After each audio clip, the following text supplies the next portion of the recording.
Star Wars Bounty Hunter takes place 10 years before Episode 2, Attack of the Clones. Back in the day when people were complaining about George Lucas's prequels and they were saying that Star Wars couldn't get any worse. And it didn't.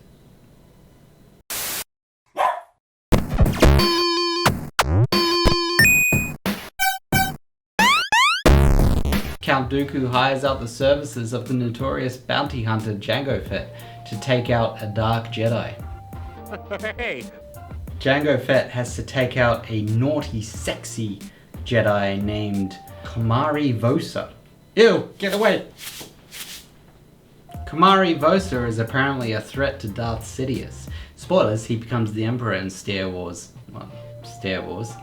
That's the name I give when wrestlers stare at each other. I call it Star Wars.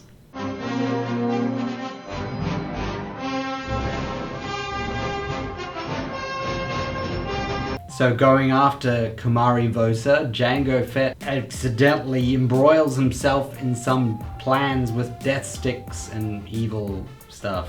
Jango's adventure takes him to famous Star Wars locations such as Tatooine, Coruscant, Malastare, Canada, where Jango has to track down bounty targets for information in order to progress the story.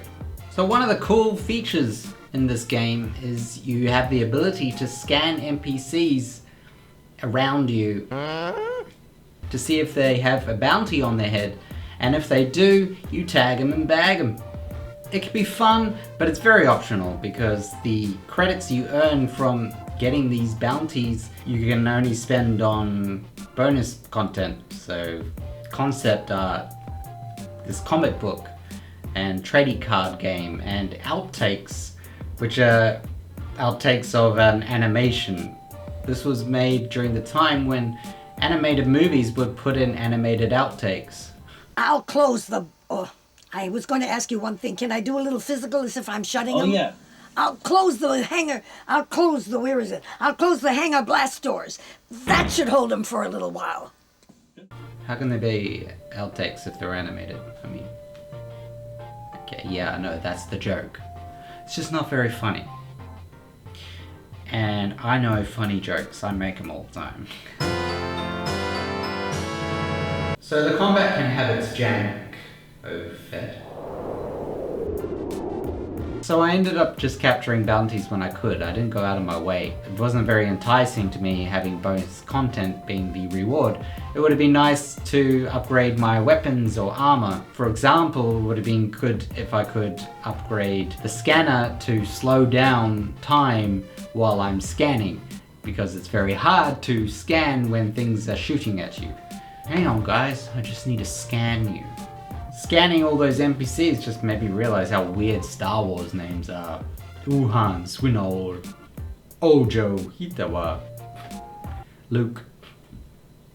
Each world is very well designed and the graphics still hold up. They're pretty good considering I was playing on the PS2. Especially those pre-rendered cutscenes, they're very 2000s-esque. The voice acting is mostly well done. Temuera Morrison takes up the voice of Jango Fett again, and Leanne Walsman takes up her voice as Zam Wessel. The music is what you'd expect from a LucasArts made Star Wars game. They seem to use the same kind of music for combat and exploration. Just samples from the John Williams score, which I can't complain about. It's good music. John Williams is the GOAT.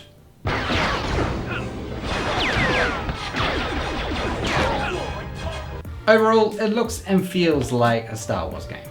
In general, the combat consists of these Greedo looking things firing at you. First, all the weapons have their own pros and cons. Grenades are kinda hard to throw. Sniper rifles, you have to use them obviously from a distance before the enemies know you're there. So most times I just gave up and used my blasters, just spammed them, and the rockets to clear crowds. The flamethrower came in handy when I was swamped by a bunch of enemies, much like I get swamped by my hundreds of viewers on my streams. Sometimes I have to get the chat to slow down. Can't keep up.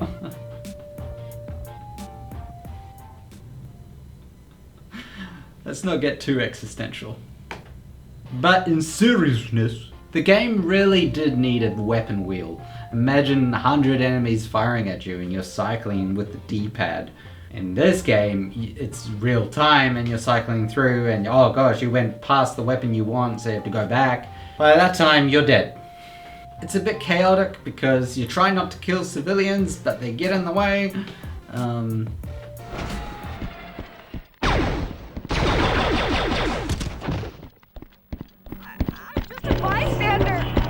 What a weird thing to say in an emergency.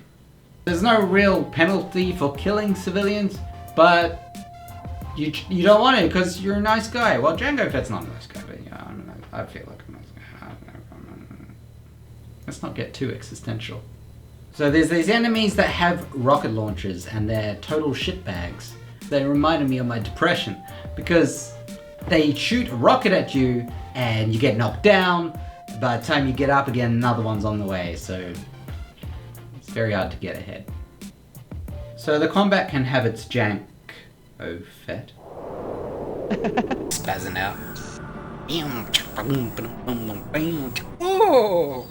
But overall it's fun and it takes practice. At least after you die, you respawn. And the enemies that you've killed are still dead, so they don't respawn. It is honestly fun once you've got your jetpack and you're flying around, blasting enemies. Makes you feel like Jango Fett. It's kind of cool doing that.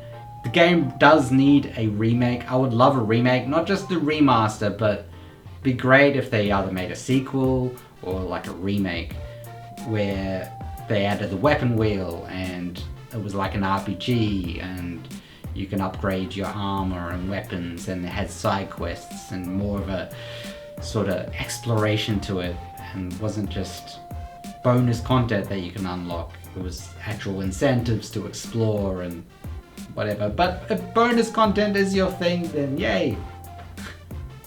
Explore, ya whore. Sorry. The boss fights were okay, I guess. They were kind of easy, probably the easiest part of the game. I used my rockets to do most of the damage, but when I ran out of rockets, I just spammed my blasters at them until they were dead.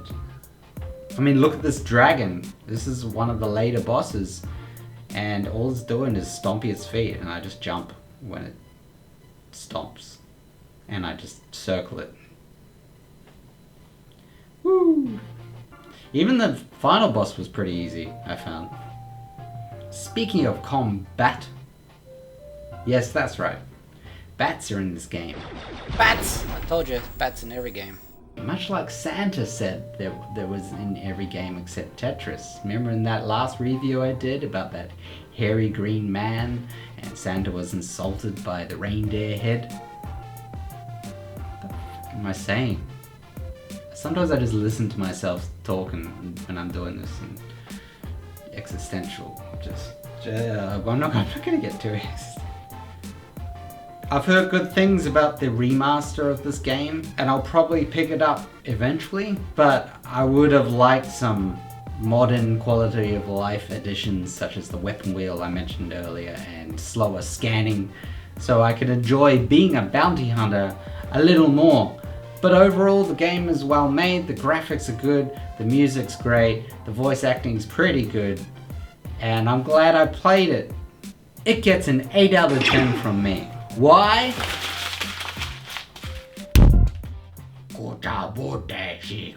Subscribe Han Solo.